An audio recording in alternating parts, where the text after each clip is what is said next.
오늘 하나님 말씀은 사도행전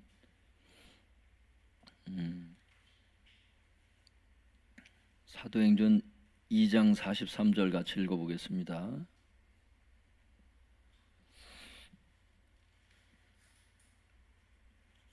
신약성경 190면에 보시면 사도행전 2장 43절 같이 읽어보겠습니다. 사도행전 2장 43절 다 같이 읽겠습니다. 시작. 사람마다 두려워하는데 사도들로 말미암아 기사와 표적이 많이 나타나니. 오늘 제목을 한번 따라해 보겠습니다. 성령 세례의 목적과 베드로의 설교. 다시 한번 해보겠습니다. 성령 세례의 목적과 베드로의 설교. 오늘 성령 세례의 목적과 베드로의 설교, 이런 제목으로 하나님 말씀을 전하도록 하겠습니다. 사도행전 2장 43절에 보면은 우리 다시 한번 읽어보겠습니다. 시작. 사람마다 두려워하는데 사도들로 말미암아 기사와 표적이 많이 나타나니. 오순절 성령 세례가 임한 이후에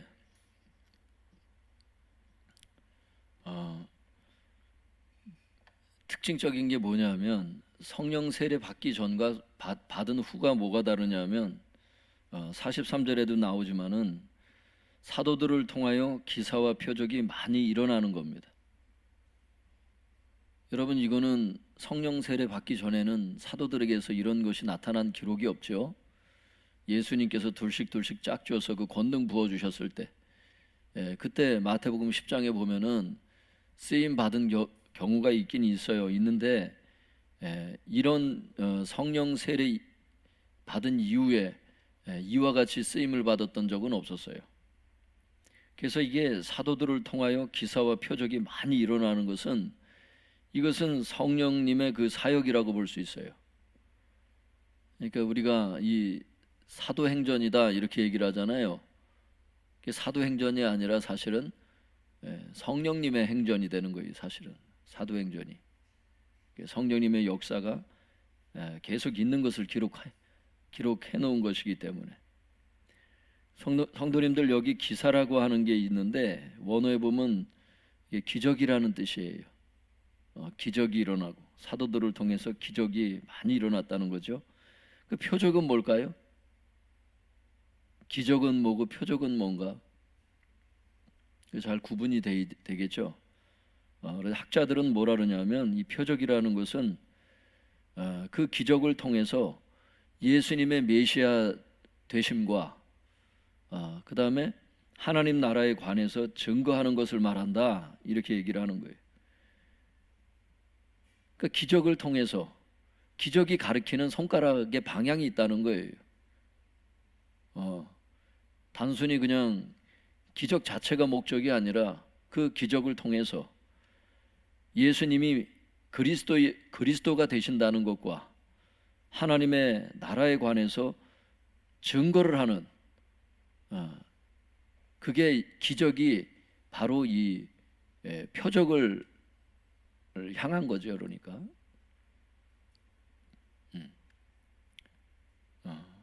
기적을 통해서 예수님의 메시아 되심과 하나님 나라에 관해서 증거하는 것, 이게 바로 표적입니다. 표적.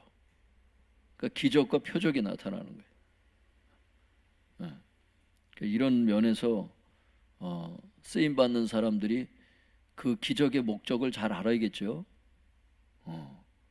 기적이 나타나는 것은 표적을 위한 거예요.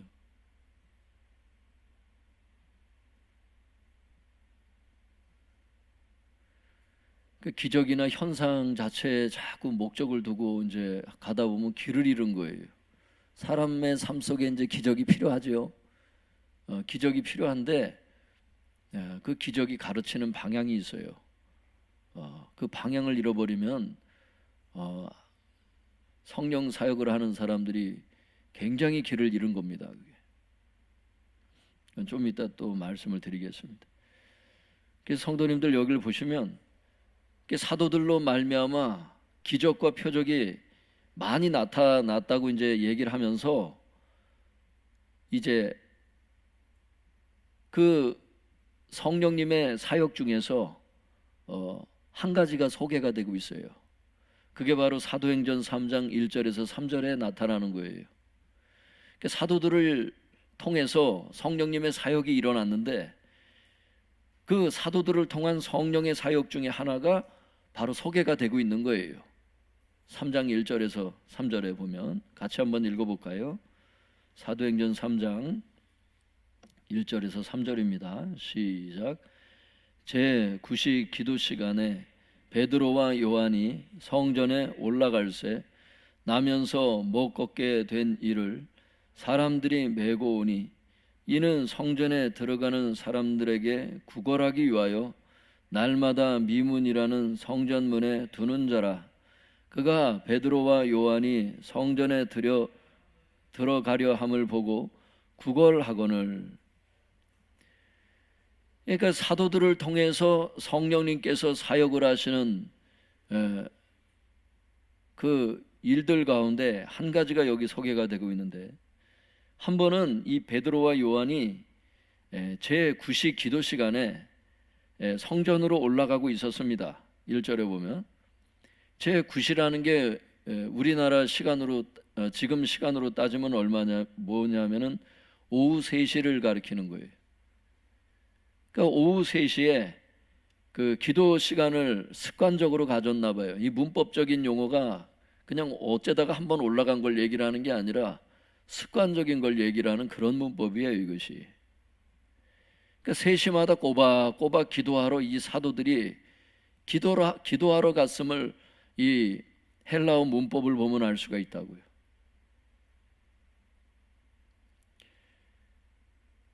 그러니까 매일매일의 그 기도 시간 동안에 어떤 일이 크게 나타나질 않아도 습관을 따라서, 예수님도 누가복음에 보면은 습관을 따라서 감람산에서 기도하셨던 모습이 나오죠. 누가복음에 보면 그 습관을 따라 기도를 하죠.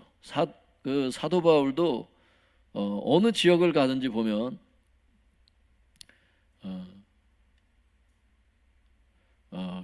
습관적으로 기도하는 것을 보게 돼요. 그 기도 장소를 찾고 이제 이렇게 합니다. 여기에도 보면은 베드로와 요한이 오후 3시 기도 시간에 성전으로 이렇게 올라가는 것을 알 수 있어요. 그때 어떤 일이 있었냐면은 2절에 보니까 나면서부터라고 하는 이 단어가 이걸 어떻게 얘기해야 되냐면 자궁 속에서부터, 이런 단어예요. 원래가 같이 쓰이는 거예요. 나면서부터, 어머님의 그 자궁 속에서부터, 이런 단어예요. 이게 원문을 이렇게 찾아보면 그렇게 돼 있어요. 그러니까 엄마의 그 뱃속에서부터 못 걷게 된 장애인이 있었어요.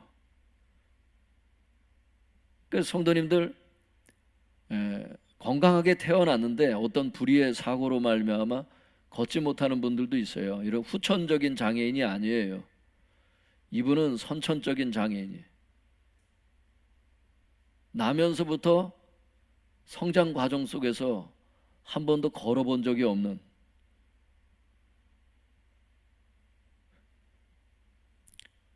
사람으로서 어떤 소망도 없는, 그러니까 소망이 없다는 것은 걸을 거를 이제 기대하지 않는다는 뜻으로 지금 말씀드리고 있는 거예요, 제가. 나면서부터 못 걷게 된 그 장애인이 있었어요. 그러니까 우리가 이 장애인들의 마음을 우리가 다 알지를 못해요. 설교하는 제 자신도 온전히 다 알 수가 없습니다. 그냥 어느 정도 이렇게 추측할 뿐이지 그분들의 그 삶의 애환을 우리가 다 모른다고. 하나님은 아시죠. 성경에 보면 하나님은 모든 사람의 마음을 아신다고 시편에도 말씀하시잖아요. 그 사도행전에도 말씀하시거든요. 1장에 거기 무사람의 마음을 아시는 주여, 그게 뭐예요? 마띠아 뽑을 때 기도하는 걸 보고 무사람의 마음을 아시는 주여. 무시라는 것은 모든이란 뜻이거든. 모든 사람의 마음을 아시는 주여, 이렇게 기도를 한다고, 사도들이. 그 하나님께서 이제 사람들이 관심을 갖지 않는 그냥 거린 중에 하나구나 이렇게 생각하는 사람에게 하나님의 그 마음이 쏟아지는 겁니다, 이날. 어쨌든 나면서부터 못 걷게 된 그 장애인이 베드로와 요한에게 이제 구걸을 하는 게 거기 나오죠. 그 3절에 나오잖아요. 그가 베드로와 요한이 성전에 들어가려 함을 보고 구걸하거늘. 이 사람의 나이가 성경에 나와요, 성도님들. 40이 넘은 사람이에요. 우리 사도행전 4장 22절 우리 같이 한번 읽어볼까요? 사도행전 4장 22절 시작. 이 표적으로 병 나은 사람은 40여 세나 되었더라. 우리나라 말로는 이게 이 헬라어 성경이 40여 세나 되었더라 이렇게 번역을 해놨는데, 이게 원문에 보면은 이렇게 돼 있어요. 40살이 넘었더라 이렇게 돼 있어요, 원어에 보면. 그래서 표준 세번역, 공동번역, 그죠? 다른 번역본들을 보면 다 40살이 넘었다 이렇게 번역을 다 했어요. 왜냐하면 원문에 충실하게 번역을 잘했어요. 한글 성경 이것도 잘 번역이 개역개정도 잘 된 편이긴 한데, 더 정확히 말씀드리면 40살이 넘은 사람이에요. 선천적인 장애인이었고 40살이 넘었는데 그러면 어떻게 되는 거예요? 40이 넘도록 한 번도 걸어본 적이 없는, 그러니까 이게 운동회 때 이게 달리기 하고 그러는데 이 달리기가 뭔지를 모르는 이런 분이었다. 근데 이분이 성도님들 거기 2절에 보면 미문이라는 성전 문 중에서 이제 미문이라고 있어요. 미문이라는 거는 아름다운 문 이런 뜻이에요. 그렇게 부르는 이제 이유가 있는데요. 아름다운 문이라고 하는 미문이라는 성전 문에서 성전에 들어가는 사람들에게 구걸하는 사람이었는데, 여기 보면 날마다 이렇게 돼 있어요. 2절에 보면 날마다 그렇게 구걸하는 사람이에요. 그러니까 구걸이 목적인 거예요. 이분이 지금 미문에 앉아 있는 거예요. 지금 아름다운 문에 앉아 있는데 이 장애인의 삶은 아름답지를 못했어요. 다른 사람이 이렇게 날라다 줘야 거기에 앉아서 이제 생계비를 벌을 수 있었던 거예요. 그날도 이제 생계를 위해서 이제 거기에 앉아 있었겠죠. 아름다운 문에 앉아 있는데 그의 마음은 아름답지 못한 거죠. 그의 이 다리가 아름답지 않았어요. 그가 생각할 때 이제 그랬겠다는 거죠. 그가 3절에 같이 읽어볼까요? 시작. 그가 베드로와 요한이 성전에 들어가려 함을 보고 구걸하거늘. 구걸을 하는 거예요. 구걸의 목적이 뭐예요? 돈 몇 푼을 좀 던져주길 바라는 거죠. 4절에 보면은 베드로가 요한과 더불어서 그 사람을 자세히 쳐다봅니다. 주목한다는 건 자세히 쳐다보다 그런 단어예요. 그러니까 베드로가 요한이 이제 옆에 같이 있었나 봐요. 그러니까 베드로가 요한과 함께 그 장애인을 자세히 쳐다보고 나서 그 장애인에게 이렇게 얘기를 해요. 우리를 봐라 이렇게 얘기를 해요.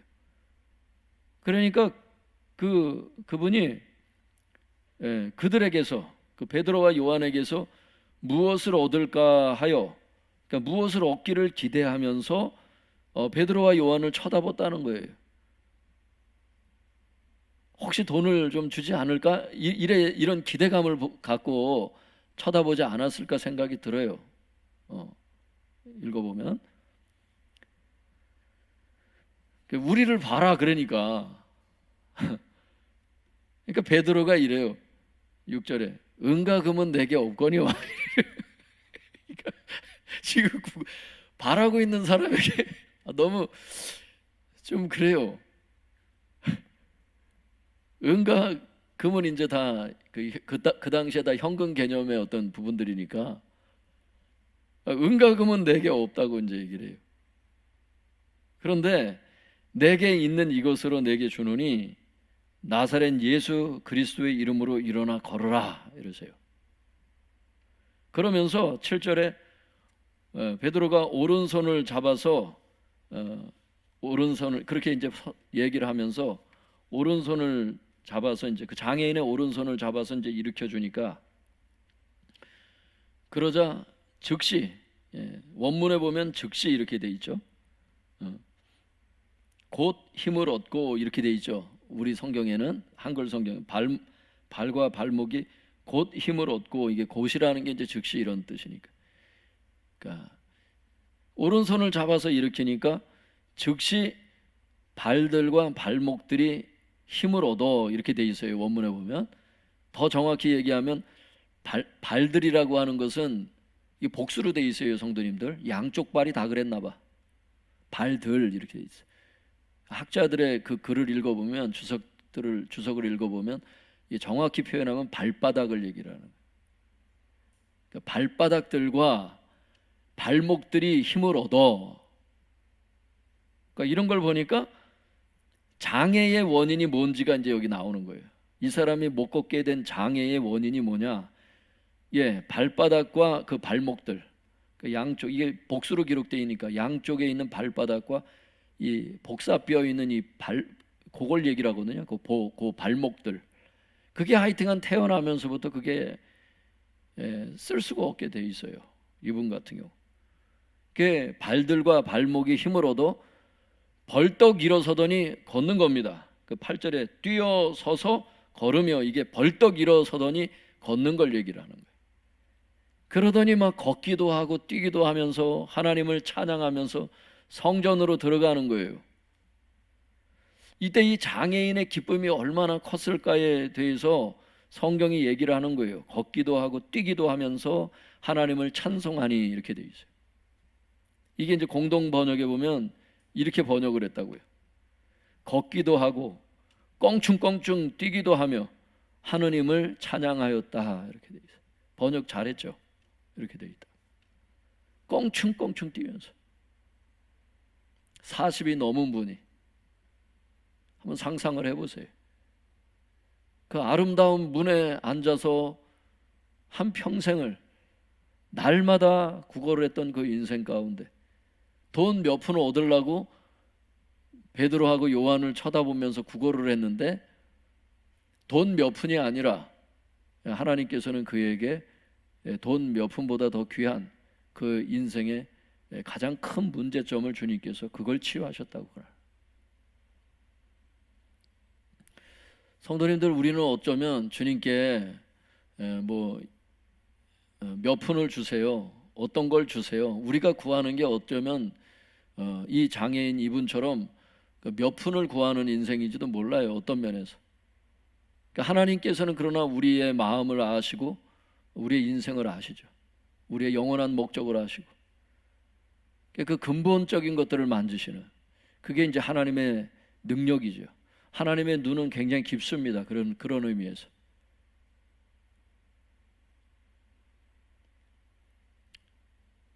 여러분들이 어떤 모습으로 지금 예배를 드리고 계시든지 간에 하나님께서 여러분의 가장 깊은 부분까지도 다 보고 계시다는 것을 알 수 있길 바랍니다.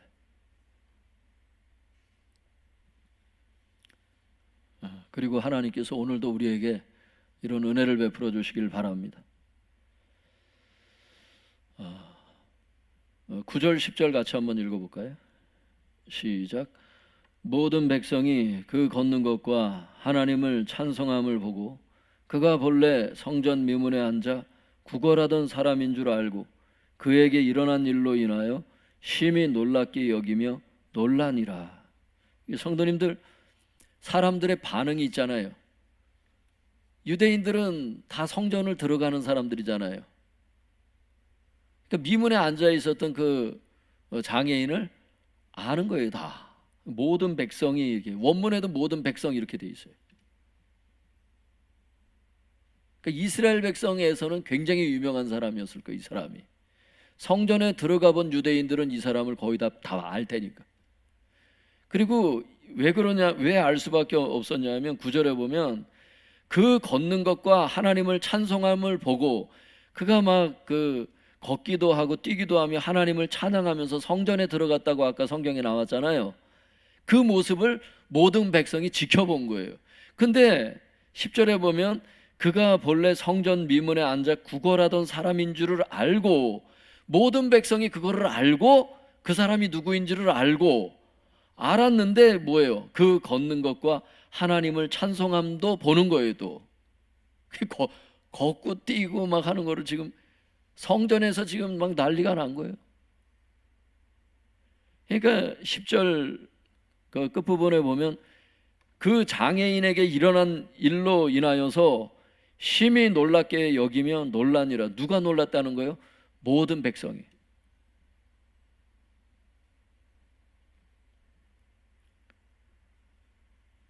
여기 심히 놀랍게 여기며 놀라니라, 여기에 해당하는 원어의 정확한 뜻이 뭐냐면 놀라움과 황홀감으로 가득 찼다, 이런 뜻입니다. 다시 한번 말씀드릴게요.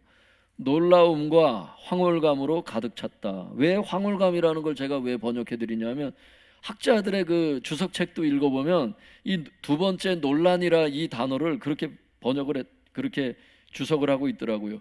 정신을 잃을 정도로 황홀경에 빠진 것을 가리킨다, 이렇게 얘기를 하더라고요. 공동 번역은 어리둥절해졌다, 이렇게 몹시 놀라서 어리둥절해졌다, 이 두 번째 논란이라를 어리둥절하다, 이렇게 번역을 했다고. 그러니까 이게 정신이 혼미할 정도로 너무, 그러니까 이 백성들이, 이 사람들의 반응이 너무 놀란 거예요. 이게 크게 놀란 걸 얘기를 하는 거죠. 아니, 후천적인 장애인도 아니고 선천적인 장애인을 의원들도 어찌할 수 없는 것을. 근데 여러분, 이 사도행전이 의사 누가가 기록했잖아요. 그 의사가 이걸 자세히 기록했다고, 이거를, 이 사건을. 사람이 어떻게 해볼 수 없는 거를 40살이 넘어서 처음으로 걷는 이 사람을 보면서 모든 백성이 대단히 놀란, 너무 놀랬다는 이런 표현이거든요. 이게 이게 성경에 여기에 그대로 기록이 되어 있어요. 그래서 이게 어떤 일이 벌어졌냐면, 이게 다리가, 이 발바닥과 발목이 나은 거는 이제 기적이잖아요.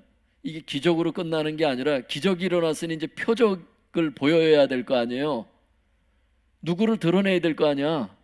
왜 이런 일이 있었는지를. 이제 그걸로 가는 겁니다. 이게 성령님의 목적은. 11절 12절 같이 읽어보겠습니다. 시작.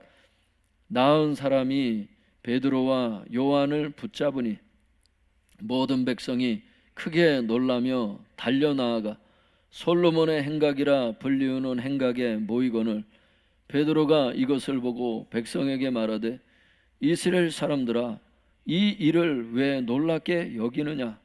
우리 개인의 권능과 경건으로 이 사람을 걷게 한 것처럼 왜 우리를 주목하느냐? 왜 우리를 쳐다보냐? 우리가 한 것도 아닌데 왜 우리가 한 것처럼 이렇게 자꾸 그러느냐? 베드로도 분명히 얘기하잖아요. 내가 고친 게 아니라 이건 성령님의 사역이라는 거예요. 하나님의 능력이라는 겁니다. 결국엔 그거예요. 13절서부터 26절까지 베드로가 쭉 설교하는 겁니다. 그 사람의 그 치유의 그 기적을 통해서 그게, 그 기적이 이제 계기가 되어서 이제 베드로가 표적을 보이는 거죠. 이 구절에 대해서 오도코 교수님은 그의 주석책에서 이걸 이렇게 설명해요. 이 11절 12절을 제가 한번 읽어드릴 테니까 한번 교수님의 설명을 한번 들어보세요. 사람들은 치유받은 그 장애인이 베드로와 요한을 붙잡음으로, 그 11절에 그 나은 사람이 베드로와 요한을 붙잡았다고 돼 있잖아요. 그 사람들은 치유받은 그 장애인이 베드로와 요한을 붙잡음으로 그들이 바로 그 장애인을 고친 사람이라는 것을 알고 베드로와 요한에게로 모여들었다. 이렇게 11절에 모든 백성이 모이건을 이렇게 끝나잖아요. 그러자 베드로는 모인 무리에게 복음을 전한다. 그는 먼저 그 기적이 자기 힘으로 일어난 것이 아니라 예수님의 은혜로 일어난 것임을 밝히고 예수님이 메시아라는 것을 선포한다. 이게 13절에서 26절이 다 예수님 선포입니다.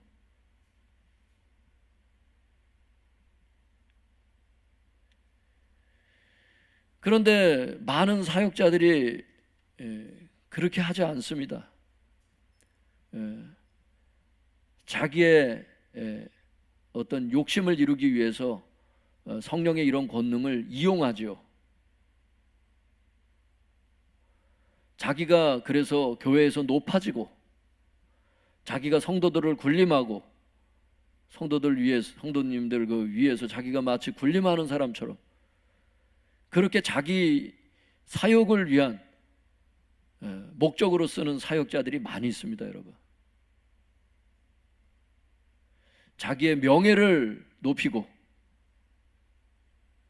사람들에게 인정받고자 해서 성령의 권능을 행하고, 말씀 사역도 마찬가지고 잘못된 동기로 얼마나 많은 사람들이 자기 스스로 속는 줄 모릅니다.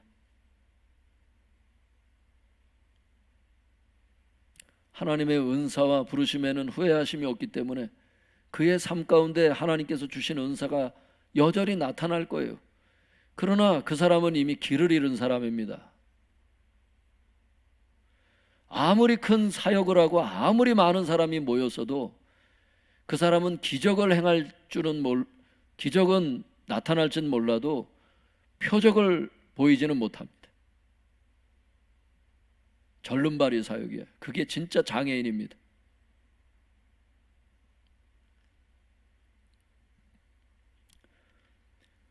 성도님들, 어쨌든 13절로 26절에 읽어보면 베드로는 이 기적을 통해서 자기의 영광을 구하지 않고 오직 주님을 증거하는 표적으로만 삼습니다. 이것을 쭉 읽어보면 그거예요. 즉 베드로는 이 기적을 통해서 예수님이 메시아다, 예수님을 믿어야 된다, 그를 믿지 않으면 멸망한다, 이런 걸 막 전하는 표적으로 이 기적을 씁니다. 자기가 이 장애인을 걷게 한 것처럼 왜 우리를 주목하냐고 베드로가 12절에 그래서 그렇게 얘기하는 거예요. 사랑하는 성도님들, 이것이 바로 사실 성령께서 권능을 나타내시는 목적이 바로 이 베드로와 같은 삶이에요. 왜냐하면 성경은 말씀하시기를, 이거는 같이 읽어볼까요? 사도행전 1장 8절 같이 읽어볼게요.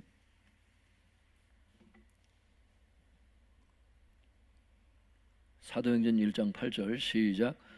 오직 성령이 너희에게 임하시면 너희가 권능을 받고 예루살렘과 온 유대와 사마리아와 땅끝까지 이르러 내 증인이 되리라 하시니라.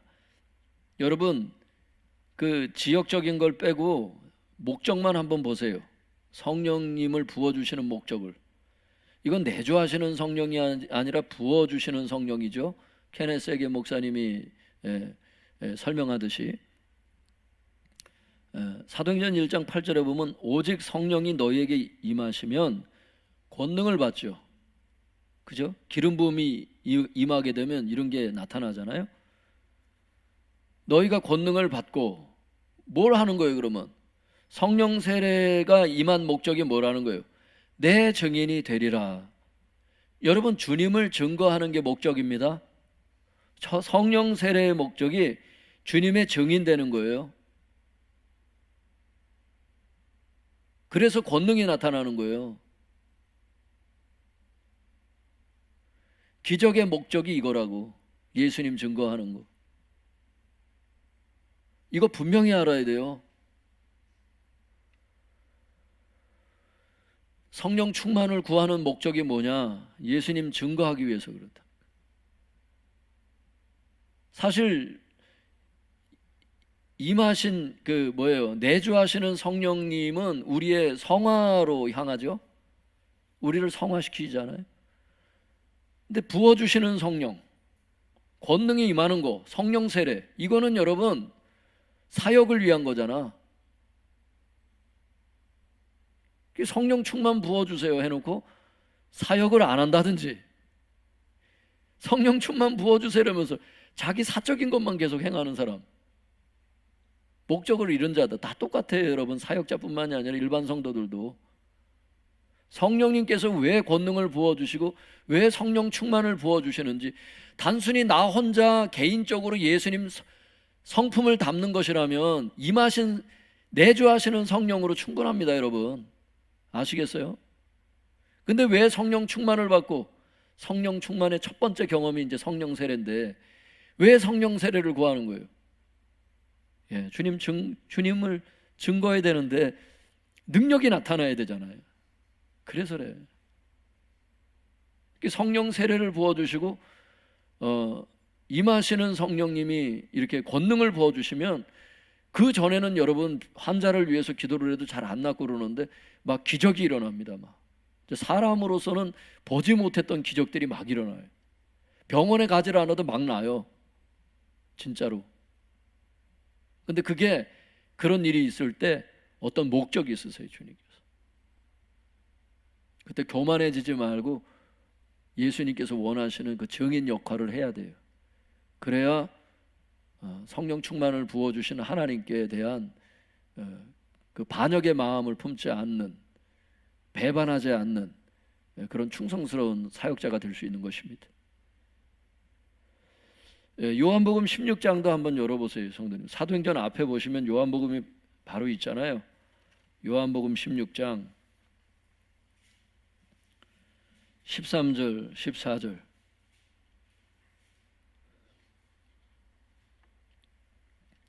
요한복음 16장 13절 14절 시작. 그러나 진리의 성령이 오시면 그가 너희를 모든 진리 가운데로 인도하시리니 그가 스스로 말하지 않고 오직 들은 것을 말하며 장래일을 너희에게 알리시리라. 그가 내 영광을 나타내리니 내 것을 가지고 너희에게 알리시겠음이라. 14절에 그가가 누구예요, 여러분? 주어가 누구예요? 13절에 진리의 성령이 오시면 이렇게 하실 거라고. 14절에 그가 내 영광을 나타내리니, 이걸 누가 지금 말씀하시는 거예요? 예수님이 직접 지금 제자들에게 말씀하시는 장면이잖아요. 바로 그분이 내 영광을 나타나게 될 것이다. 진리의 성령이 오시면 바로 그 성령님이 바로 내 영광을 나타낼 거다, 예수님이 말씀하셨어요. 여러분, 성령님이 오신 목적이 예수님을 나타내는 거라고. 예수님의 영광을 나타내는 거라고. 여러분, 이와 같이 성령 세례의 목적은 주님의 증인이 되는 데 있고 오직 주님의 영광만을 나타내는 데 있어요. 그가 내 영광을 나타내리니, 아까 뭐라 그랬어요? 내 증인이 되리라. 성령님이 오시면 이 두 가지가 나타난다. 성령 세례의 목적이 주님의 증인이 되는 데 있고 주님의 영광만을 나타내는 데 있고, 이렇게 되어 있는 거예요. 초대교회 이 120명이 마가의 다락방에서 성령 세례가 임했을 때 이 사람들은 사람들에게 인정받기 위해서 성령 세례를 받은 게 아닙니다. 여러분, 아까도 말씀드렸다시피 지금 이 시대는 자기의 목적을 관철시키기 위해서 성령 세례를 이용하는 사람들이 너무나 많습니다. 성령님께서 인도하시는 대로 목회를 하지 않고 자기가 인간적인 어떤 목표를 세워놓고, 전도도 그래요. 그냥 막 인위적으로 요번 올해는 몇 명 전도가 목표입니다, 그래 놓고 그냥 막 전도를 한다는 게 나쁜 게 아니고요. 성령님께서 인도하시는 그 사역이요, 어떤 템포가 있어요. 막 인간적인 욕심만 낸다고 되는 게 아니에요. 순수한 마음에서 전도하고 싶어서 막 그렇게 막 목표 세우고 하는 사람들도 있겠지만, 주님이 그렇게 그 숫자까지 말씀하셨냐고. 정말로 전도를 하지 말라는 얘기가 아니죠. 제가 당연히 성령 세례가 임한 목적이 내 증인이 되리라 말씀하셨는데, 전도 당연히 해야 됩니다. 근데 자기의 목적을 관철시키기 위해서 전도도 이용할 수 있다는 거, 성령 세례를 이용할 수 있다는 거, 이런 게 무서운, 진짜 이게 영적인 범죄입니다. 이런 게.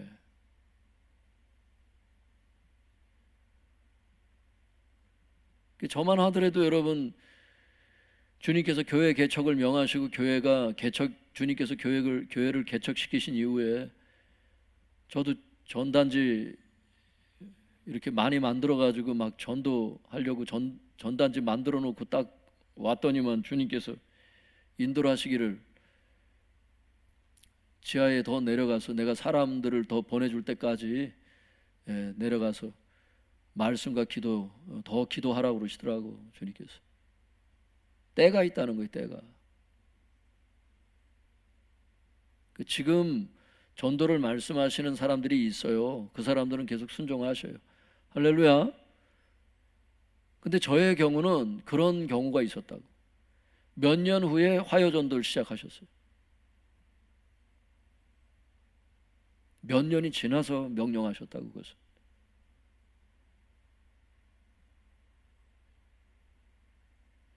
주님의 어떤 그렇게 말씀하시는 어떤 이유들이 있을 겁니다.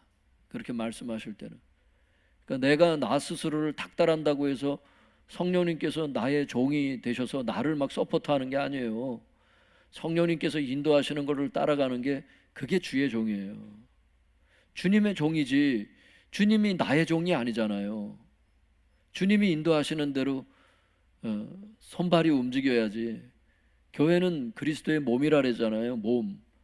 손발의 역할을 교회가 해야 되는 건데, 주님은 머리라고 그러셨잖아요. 교회 머리. 그러니까 머리가 생각하면은 손발이 움직이잖아요. 그래야 되는데 손발이 막 생각을 하고 막 머리를 끌고 가면서, 내가 어떤 목표를 올해는 어떤 목표를 세웠으니까 주님 이렇게 맞춰달라고 그러면서 막 그러는 사람 되게 많아요. 여러분, 저도 잘나서 이런 말씀 드리는 게 아니에요. 이런 걸 다 같이 주의하자는 거예요. 이거를 분별하기가 때때로 어려워요. 자기 욕심인지 아닌지 이걸 분별하기가. 목회자 자신도 진짜 깨어 있어야 돼서. 주님을 섬긴다고 생각했는데 자기 욕심을 섬긴 거예요, 여태. 그럴 수 있어요. 그러니까 은사와 능력을 부어주신 걸 가지고서 자기 목적을 자기 육신적인 목적을 관철시키려고 하는 이런 사람들이 너무나 많은 거예요. 여러분, 그래서 성령 세례를 이용해서 성령 세례를 이용하는 타락한 종들이 되지 마시고, 오직 주님께서 인도하시는 대로 목회를 하고 주님께서 인도하시는 대로 사역을 하고, 그것이 이제 뭐예요? 주님을 증거하고 오직 주님의 영광만을 나타내는 충성스러운 종들이 되시기를 축복합니다. 이게 정확한, 이게 제대로 사역하는 사람들의 모습이에요. 이게 오늘 베드로처럼 겸손하잖아요. 솔로몬 행각에 모였다고 거기 나오는데 11절에 보면 솔로몬 행각이라는 데가, 여러분 그 유대인들의 그 선생들이, 랍비들이 설교하는 곳이에요. 여기가. 예수님도 여기서 사역하셨잖아요. 복음서에 보면 거기에 사람들이 베드로를 이렇게 해가지고 거기 사람들이 운집해 있었다는 거는 베드로를 굉장히 특별히 봤다는 거죠. 지금 이 기적이 일어나면서 그때 베드로가 사람들에게 자기가 인정받기 위해서 막 폼 잡고 그러질 않았다고. 왜 우리를 주목하냐고, 이 우리가 한 것처럼 왜 그렇게 주목하냐고 하면서 이제 예수님만을 딱 증거하고 딱 끝납니다. 할렐루야. 진짜 종이에요. 베드로의 설교가 13절로 26절까지인데요. 쭉 한번 같이 읽어보겠습니다. 13절로 26절. 마음의 준비가 되셨어요? 한번 읽어보세요. 시작. 아브라함과 이삭과 야곱의 하나님 곧 우리 조상의 하나님이 그의 종 예수를 영화롭게 하셨느니라. 너희가 그를 넘겨주고 빌라도가 놓아 주기로 결의한 것을 너희가 그 앞에서 거부하였으니 너희가 거룩하고 의로운 일을 거부하고 도리어 살인한 사람을 놓아 주기를 구하여 생명의 주를 죽였도다. 그러나 하나님이 죽은 자 가운데서 그를 살리셨으니 우리가 이 일의 증인이라. 그 이름을 믿음으로 그 이름이 너희가 보고 아는 이 사람을 성하게 하였나니 예수로 말미암아 난 믿음이 너희 모든 사람 앞에서 이같이 완전히 낫게 하였느니라. 형제들아, 너희가 알지 못하여서 그리하였으며 너희의 관리들도 그리한 줄 아노라. 그러나 하나님이 모든 선지자의 입을 통하여 자기의 그리스도께서 고난 받으실 일을 미리 알게 하신 것을 이와 같이 이루셨느니라. 그러므로 너희가 회개하고 돌이켜 너희 죄 없이 함을 받으라. 이같이 하면 새롭게 되는 날이 주 앞으로부터 이를 것이요 또 주께서 너희를 위하여 예정하신 그리스도 곧 예수를 보내시리니 하나님이 영원 전부터 거룩한 선지자들의 입을 통하여 말씀하신 바 만물을 회복하실 때까지는 하늘이 마땅히 그를 받아두리라.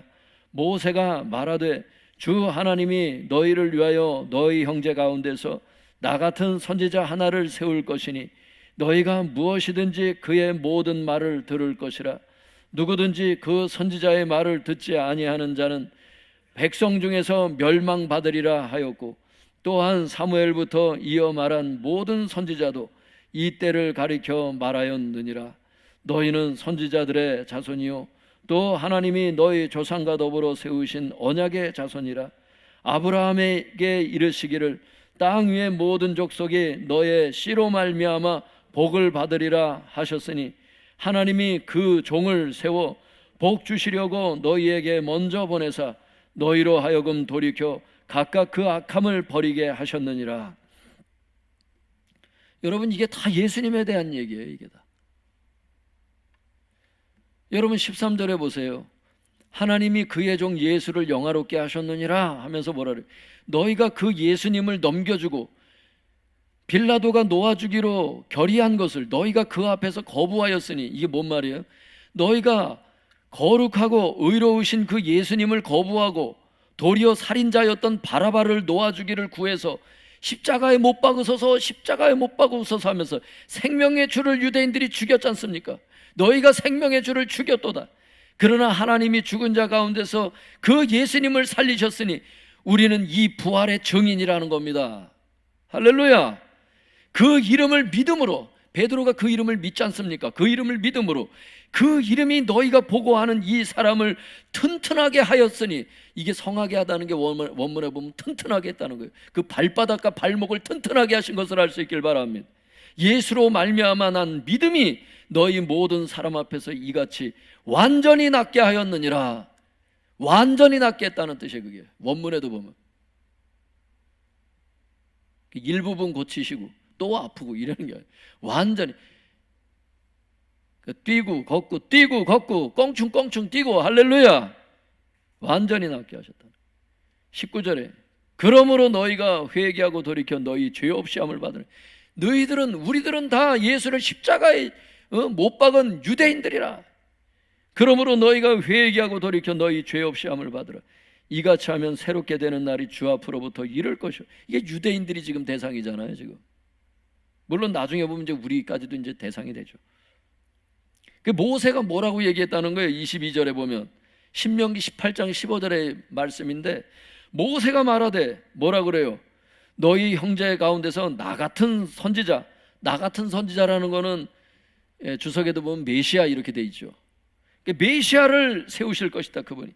그러므로 너희가 무엇이든지 그 메시아의 모든 말을 들어야 된다는 거야. 누구든지 그 메시아의 말을 듣지 아니하는 자는 백성 중에서 멸망을 받으리라. 백성 중에서 끊어진다는 겁니다. 지금도 마찬가지잖아요. 예수를 믿지 않으면 여러분 끊어지지 않습니까? 지옥 가잖아, 멸망받잖아. 유대인만 그런 게 아니잖아. 25절에 보면 여러분, 아브라함에게 하나님께서 말씀하신 게 그 창세기에 나오잖아요. 그 얘기가 25절에 나와요. 아브라함에게 하나님께서 뭐라고 말씀하세요? 땅 위의 모든 족속이 너의 씨가 바로 예수 그리스도 이렇게 돼 있죠. 주석에도 보면. 그러니까 땅 위의 모든 족속이 너의 씨인 아브라함의 씨로 오셨잖아요. 다윗의 자손으로. 아브라함과 다윗의 자손 예수 그리스도의 세계를. 할렐루야. 그 족보가 그렇잖아. 그게 너의 씨잖아. 그게 예수님. 이 씨가 단수로 돼 있잖아요. 복수가 아니야. 딱 한 사람을 가리키는 거야. 구원자 되신 딱 한 분. 인류의 구원자이신 한 분. 그 예수 그리스도. 땅 위의 모든 족속이. 여러분, 우리나라가 뿐만 아니에요. 유대인뿐만이 아니에요. 이때 당시에는 이게 유대인들이 지금 놀래가지고 성전에 있던 사람들 모였을 때 베드로가 설교한 거지만, 여러분 땅 위의 모든 족속이라 그러잖아. 유대인뿐만이 아니라 모든 족속이 너의 씨인 예수 그리스도 그 한 사람으로 말미암아 복을 받으리라 이렇게 말씀하신 게 창세기에 있어요. 이미 창세기 때 예언하셨다고. 26절에 하나님이 그 종, 여기서 종은 예수 그리스도 이렇게 돼 있죠. 주석에도 보면 하나님이 그 종이신 예수 그리스도를 세워서 복을 주시려고 너희에게 먼저 보내사. 여기 너희라는 건 유대인들을 얘기를 하죠. 유대인들에게 복음을 먼저 전하신 것을 알 수 있기를 바랍니다. 그러니까 이방인의 길로도 가지 말라. 그죠? 사마리아로도 가지 말라. 유대인들에게 먼저 복음을 전하라잖아요. 주님께서 제자들 둘씩 짝져 보낼 때도 유대인들에게 복음이 먼저 전해진 것을 알 수 있기를 바랍니다. 그 복음을 유대인을 통해서 이방에게 전하셨지. 그러니까 우리는, 이방인들은 사실 두 번째로 복음을 받은 자들이지. 첫 번째로 받은 것은 여기 26절에 베드로가 지금 설교하듯이 누구예요? 너희, 하나님이 그 종 예수님을 세워서 복을 주시려고 너희 유대인들에게 먼저 보내사 너희로 하여금 돌이켜 각각 그 악함을 버리게 하셨느니라. 유대인들에게 회개를 먼저 외치시고 그 다음에 그 유대인들이, 그 복음을 영접했던 그 유대인들이 여러분 또 세계를 다 복음을 전한 것을 알 수 있길 바랍니다. 그 얘기를 하죠. 이 베드로의 설교를 듣고 여러분 얼마나 많은 사람들이 그때 운집해 있었는지, 남자의 숫자만 약 5천 명이 회개를 했대요. 하루에. 우리는 베드로가 하루에 3천 명 회개한 것만 자꾸 생각하는데, 사도행전 4장 4절 같이 읽어보겠습니다. 사도행전 4장 4절. 사도행전 4장 4절입니다. 시작. 말씀을 들은 사람 중에 믿는 자가 많으니 남자의 수가 약 5천이나 되었더라. 원문에도 그렇게 돼 있어요. 5천쯤 이렇게 돼 있으니까 약 5천 명을 뜻하는 거예요. 근데 여자하고 이런 숫자는 들어가지를 않았어요. 남자 숫자만. 여러분 상상에 맡길게요. 나머지 얼마나 많은 사람들이 그날 베드로의 설교를 듣고 그 기적을 보고 그 기적이 누구 때문에 일어났는지를 알게 되면서 그 기적을 통해서 예수님을 영접하게 된 거죠. 이게 바로 표적의 목적입니다. 할렐루야. 아멘.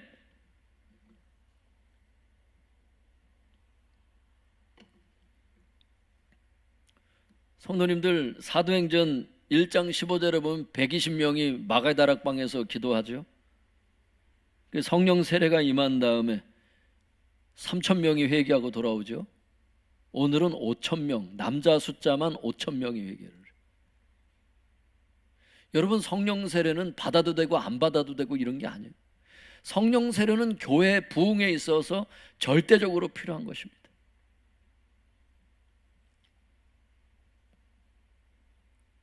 내 노력으로 되는 게 아니에요. 내 노력으로 그 엄마 뱃속에서부터 장애인으로 태어난 사람의 발목을 막 강하게 내 노력으로 어떻게 할 수 있는 게 아니에요. 내 노력으로 기적을 어떻게 해서 그 표적을 또 향해 가는 그런 사역을 우리가 할 수 있는 게 아니에요. 성령께서 하시는 거예요. 여러분, 우리가 겸손해져야 돼요. 하나님의 사역을 자꾸 근육으로 하려고 해요. 물론 근육도 순종을 해야지. 근육만 가지고 안 돼요. 반드시 성령님께서 하셔요. 성령님이 하셔야 될 거를 내 노력으로 되나요? 그분의 인도를 받는다는 게 그렇게 중요합니다. 왜? 어차피 기적은 그분이 원하는 시간에 일어나요. 우리가 할 수 있는 것은 겸손히 순종하는 것. 우리가 할 수 있는 일이 그것 하나예요. 성화도 그렇고 다 그래 사실. 겸손히 순종하는 거. 그거 딱 한 가지를 우리에게 원하시는 거예요, 하나님은. 먹고 사는 거. 예, 주님의 뜻을 구하려잖아요. 하나님의 나라와 의, 한마디로 말하면 하나님의 뜻이었잖아요. 학자들도 하나님의 뜻을 구하라는 거예요. 그리하면 이 모든 것을 더해주겠다고. 근데 인간들이 그렇게 안 하잖아요. 막 그 주객이 전도되잖아요. 그러니까 하나님은 우리의 삶을 자꾸 이 모든 것을 더해주시는 분이고, 우리가 해야 되는 거는 하나님의 뜻을 분별하고 겸손히 순종하는 거. 그게 우리가 해야 될 일이에요. 사역자가 해야 될 일이 그거예요. 성도님들이 해야 될 일이 그거예요. 목사들이 해야 될 일이 그겁니다.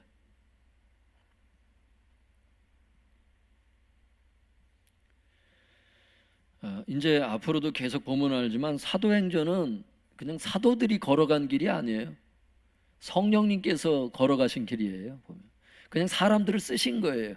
어떤 때는 사도 바울을 쓰시고 어떤 때는 베드로를 쓰시고 그거예요. 그냥 예수님께서 나귀를 타고 예루살렘으로 입성하셨던 것처럼 성령님께서 누구를 타고 가시느냐, 그게 사도행전이에요. 그 성령님의 그 음성에 민감해야 돼. 성령님의 인도하심을 가볍게 여기지 말고 항상 성령님의 그 인도하심에 따를 때 주님의 뜻을 이루고 교회는 나날이 성장할 줄 믿습니다. 여러분의 삶도 잘 될 줄 믿습니다. 하나님은 우리 아버지세요. 우리가 형통하길 원하십니다. 잘못 인도하실 리 없어요. 형통한 삶을 살길 원하는 분들은 성령의 인도하심에 민감히 순종하셔요. 그리고 사역을 원하시는 분들일수록 성령 충만을 간구하셔야 돼요. 순종은 기본 전제예요. 항상 이걸 잃어버리면 사역에서 큰 것을 놓친 것입니다. 욕심쟁이로 남을 수 있어요. 욕심쟁이. 너는 내가 수많은 사람들 중에서 너를 가볍게 가엽게 여겨서, 너를 불쌍히 여겨서 주의 종 삼고 교회에서 직분을 주고 너를 그렇게 높이 세웠는데 너는 어째서 네 욕심만 부리다가 나의 때를 다 놓치고 왔느냐. 이건 대단한 책망입니다, 여러분. 인생은 헛산 것입니다. 불신자들의 인생도 헛산 거지만 성령 충만을 받았는데 그런 인생을 살았다는 건 여러분 진짜 더 억울한 인생이에요. 인생의 해답을 찾았는데, 예수님이 인생의 해답이잖아요. 영원의 해답이 예수님이잖아요.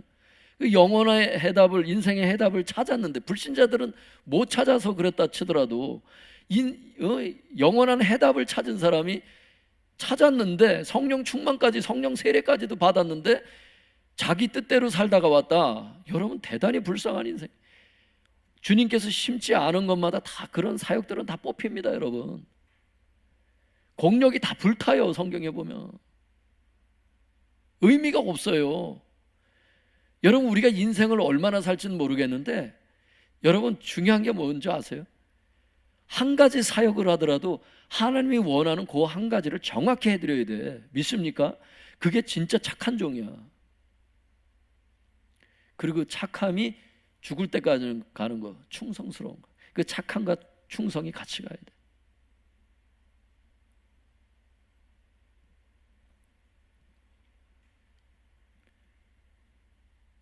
여러분, 주님 앞에서 욕심을 부리면 안 돼요. 예수님은 당신 하나밖에 없는 생명을 내주시고 당신의 영이신, 예수의 영이신 당신의 영까지도 이렇게 다 아낌없이 다 부어주시는데 아직도 우리가 우리 인생만 자꾸 매달리고 주님의 뜻과는 상관없이 산다면 과연 우리가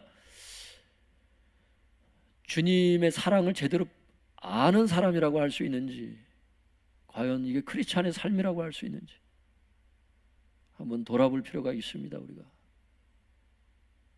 여러분, 주님의 뜻에 초점을 두세요. 그러면 주님께서 이 모든 것을 더해 주시겠다 그러셨어요. 주님은 거짓말 하시는 분이 아니세요. 한번 말씀하시면 그대로 하십니다. 성령 세례를 받으라. 아버지께서 약속하신 것을 기다리라. 너희는 몇 날이 못해서 성령으로 세례를 받으리라. 진짜 기다리니까 부어주셨잖아요. 주님은 약속하신 걸 분명히 행하십니다. 우리가 기다리면 돼. 우리가 그분께 초점을 두면 돼. 때때로 우리의 마음이 자꾸 흔들려서 복을 못 받아요. 여러분, 이 시간 기도할 때 하나님, 내 마음을 경고케 하시고 오늘 이 장애인의 발과 발목에 튼튼함을 주시고 완전히 낫게 하셨다 그랬는데, 성경에 보면 주님, 내 마음도 튼튼히 서게 하여 주시옵소서.